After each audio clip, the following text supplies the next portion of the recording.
All right. Welcome everybody to a new episode of the 20 Minutes.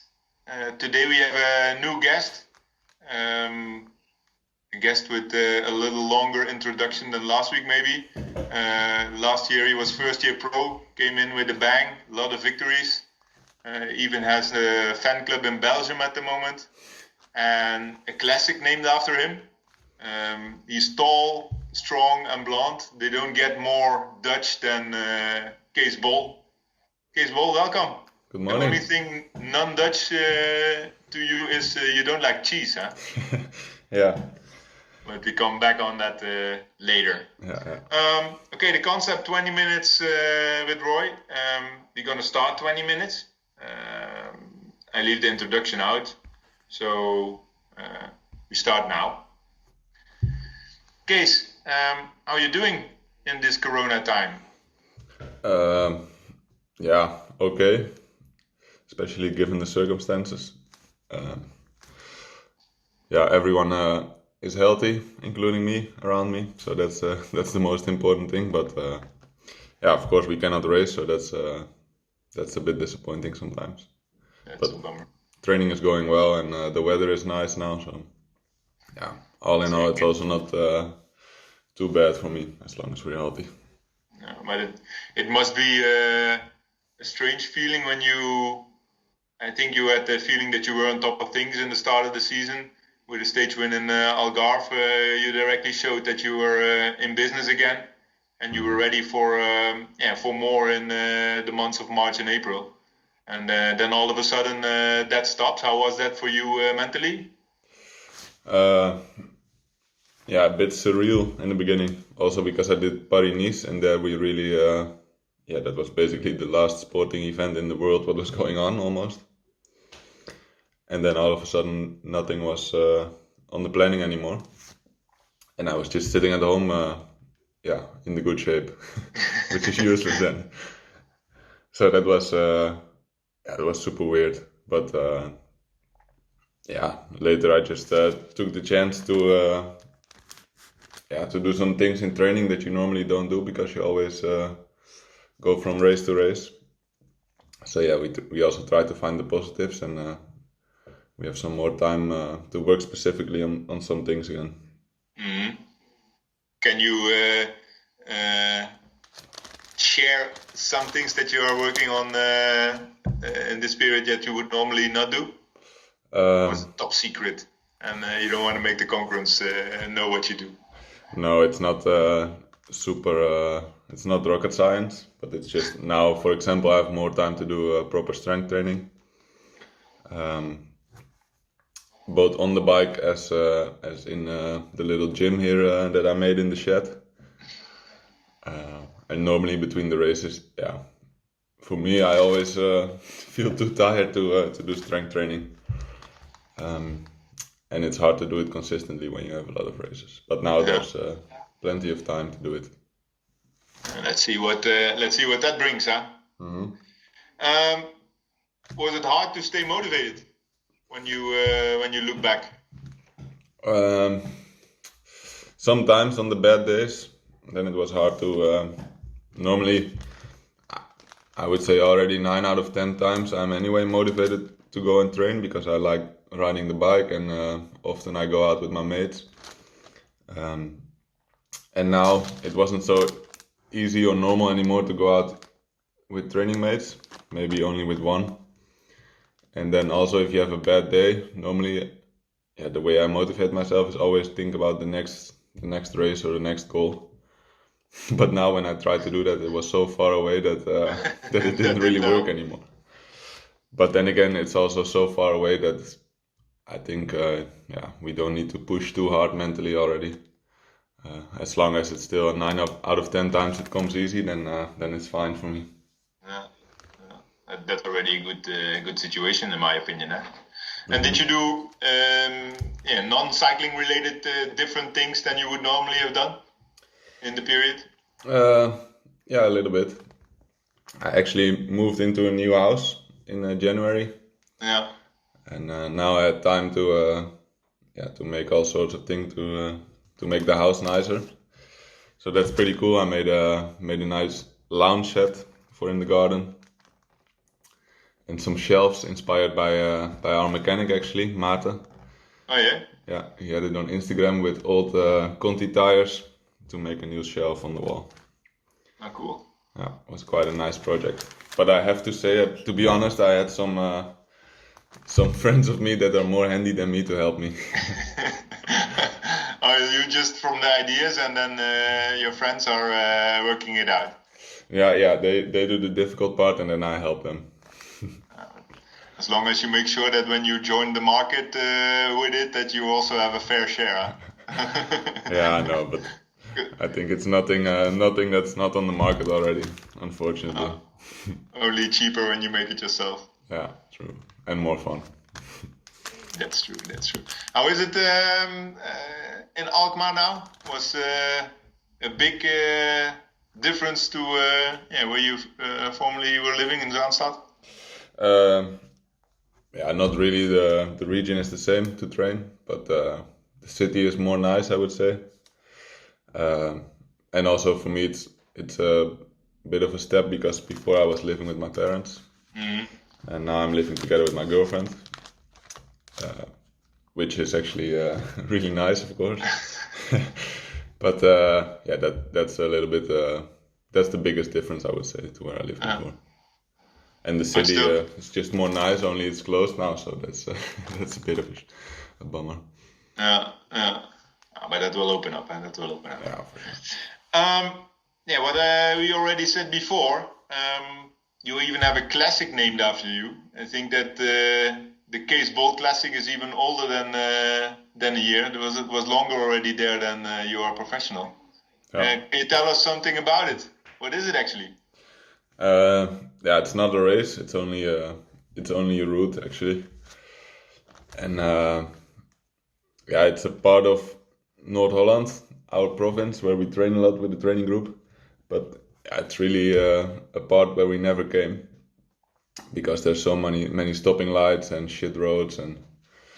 But then when I had a concussion and I was coming back from it, I had so much time to figure out all the roads and make a nice loop around the stopping lights through the nature parks that are also there. That finally I figured out a really good route there, and I showed it to the guys from the training group, and they from the beginning they named it then the Cees Bol Classic, but it's actually just a training loop for us. And is it suitable for racing? If you would put a race on it, what would happen? That would be very dangerous because it's there's a lot of like 1 meter narrow bike paths with gravel. Actually, that's the thing that's a little bit special about the route through the forest. So the riders will make it, but the cars will for sure not make it. And also the riders would probably. We can make the cars a shortcut and followed by motorbikes. Don't think in impossibilities. Just think in solutions. Yeah. But it's then there's a part of like 60k, I think, almost, where it's like 90% of the time these bike paths. So then you have bad luck if you puncture in the beginning. But they say when you puncture, you're not in shape, huh? Yeah, that's true. So then, anyway, you have to be in shape to win the Cees Bol Classic, or not? Yeah, probably. If we do it with a good group and a good setup, then it's always all about figuring out ways to make a selection in the bunch these days. So adding gravel sections or cobblestones or mountains. Yeah, you have to think in ways to split the bunch, and some race organizers would be up for it. So yeah, also keep that idea in mind, huh? So I know you're still at the beginning of your career, but you already see some marketing potential for afterwards. Yeah, maybe not a race, but maybe more. How do you say it? Touristic, organized ride, something like that. We'll see. Don't tell Laurens the number, or he will steal your idea. Yeah, yeah, but he actually also gave it the name, so. Oh, he's also okay. He gets a fair share. Yeah, small share though. He has enough already. All right. Then the second thing I put in the introduction, your supporters crew in Belgium, your fan club. Yeah, for a neo-pro from the Netherlands to directly have a fan club in Belgium. I think Peter Sagan also has one in Belgium, so yeah, you're in good company. How did that start? It started with 8 of the core fans, I would say. They made a bet. They were watching a race dwars door het Hageland in 2018. And they made a bet that one of the guys should go behind the podium and make an interview with me, because Cees Bol in Belgium dialect means cheese sandwich, something like that. And the bet was that he had to make an interview and then have to ask me the question what my favorite cheese is. So now from my perspective, I came off the podium there, and then he asked me some normal questions. How was the race? Blah blah blah. And then just this one question: what kind of cheese do you like? And I was just answering honestly, I don't really like cheese so much. Maybe on a pizza, but normally I don't like cheese so much. And that was it basically from there.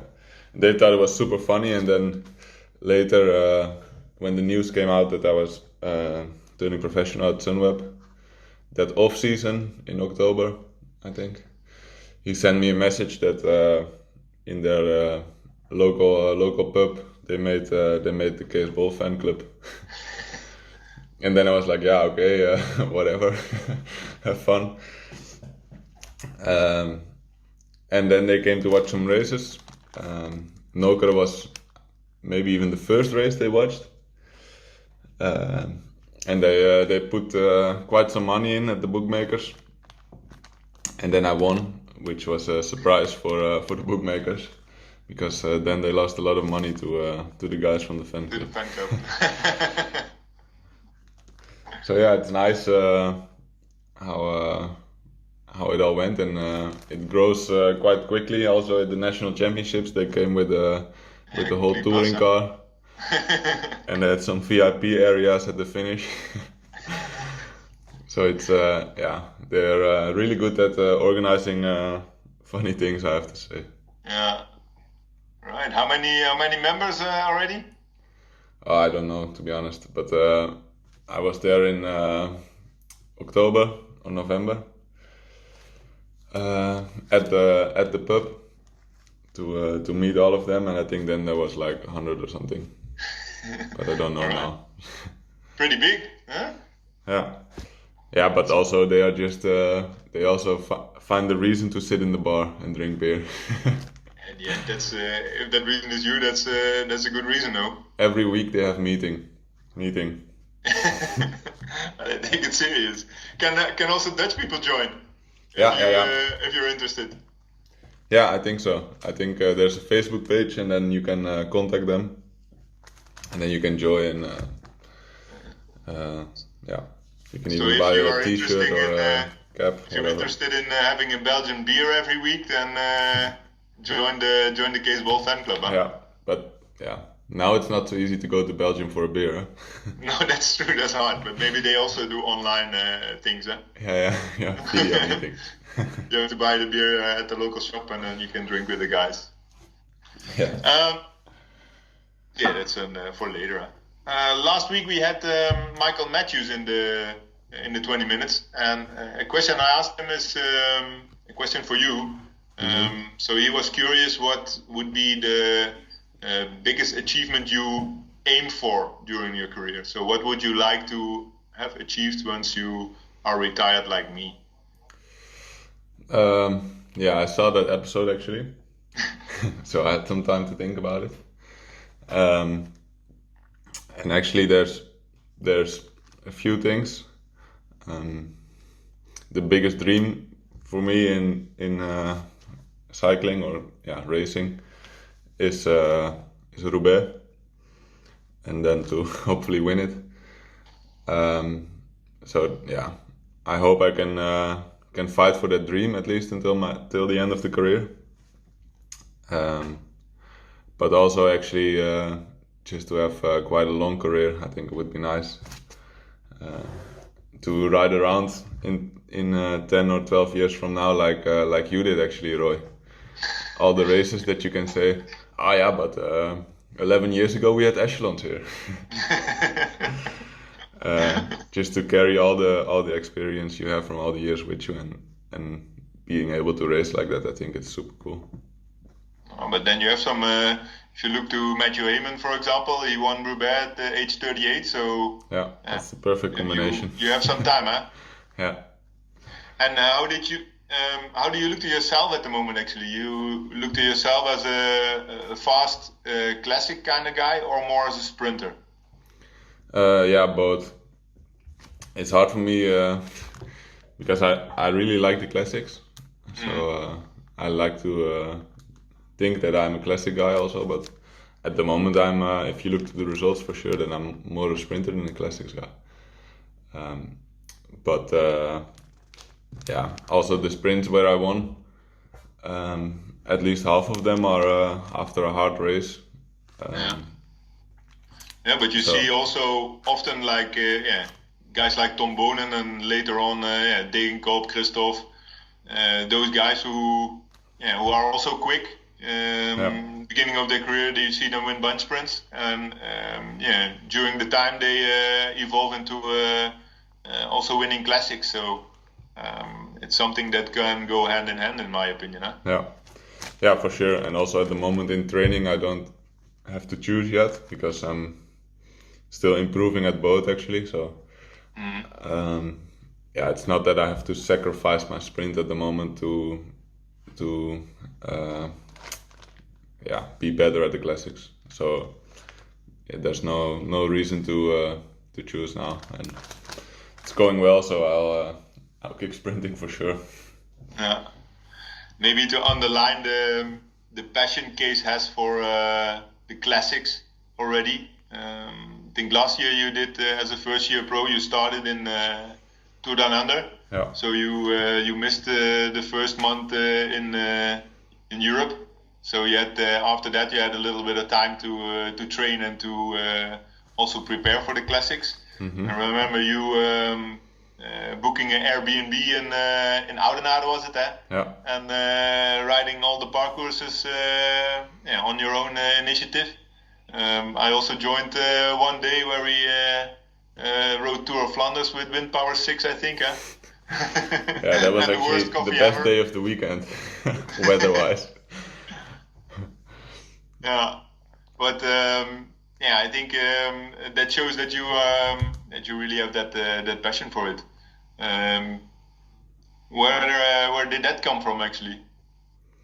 I don't know really, to be honest. But I just know that ever since I started following, I always really looked forward to the classics, to watch them, because I think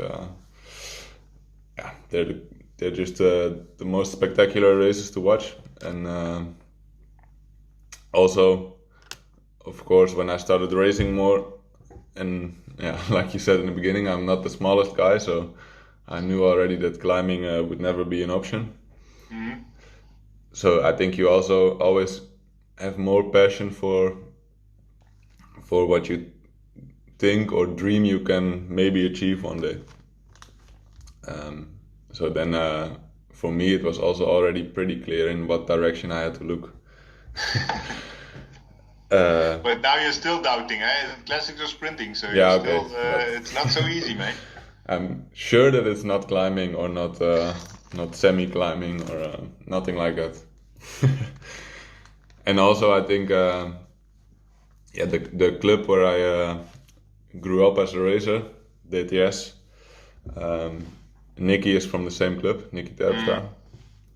And when he was doing really well in the classics and winning Roubaix, actually I was junior or almost junior. So then you also think like, He's an example actually of a guy who has a similar background that and is also winning those comes from classics. the flat land where you live, train in the same area. Yeah, and actually he would then as a junior or even younger, he would sometimes go to the club and you see him train, or you can join his training, or the first 20 minutes. So yeah, it's nice like that to see that of course he's winning those races, but he's also not so much different than us. And I think when you're like 16 years old, that's a good realization to have. And now you train out of Corona times, you train every week with him, alright? Yeah, almost. When everybody's home, then we have a nice group to train with. Oh, the 20 minutes is already over.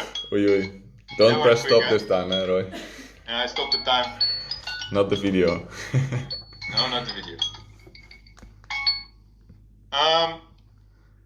Next week we have Nico Roach in the 20 minutes. So also for you, you have a question you want to ask him. Yeah, I saw the episode, so I also thought about it. And actually, Nico was, as we all saw on Instagram, probably training really hard on the rollers, actually, on his balcony in lockdown in Monaco. Yeah.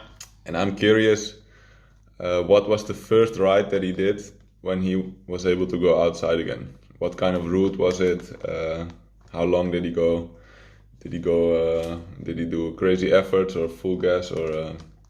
What was it and why? What was he looking forward to the most, basically? Okay, that's a good question. All right, so if you're curious about the answer, then watch again next week. Hope to see you all.